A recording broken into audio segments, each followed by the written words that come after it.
আয় আল্লাহ বাংলাদেশের দেশনেত্রী বেগম খালেদা জিয়া অসুস্থ, উলামায়ে কেরামের মহাব্বতে উনি চলতেন, উলামায়ে কেরামদের ভালোবাসতেন, আল্লামা সাইদি রহিমাহুল্লাহকে অনেক ভালোবাসতেন।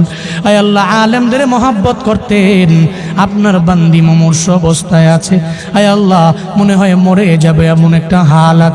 আয় আল্লাহ এই ক্লান্তি লগ্নে ওনার বাঁচার বড় দরকার, আপনি হায়াতে তৈয়বা দান করে দেন আল্লাহ। আয় আল্লাহ জীবনে উনি যে ভালো কাজগুলো করেছেন, আয় আল্লাহ এই ভালো কাজের উসিলায় আপনি সিহতে আফিয়ত দান করেন। আয় আল্লাহ সিহতে আফিয়ত আজলা কামেলা নসিব করে দেন আল্লাহ। আয় আল্লাহ সারা দেশের মানুষেরা উনার জন্য দোয়া করে। কেন দোয়া করে? আয় আল্লাহ ভালো মানুষের জন্য দোয়া করে।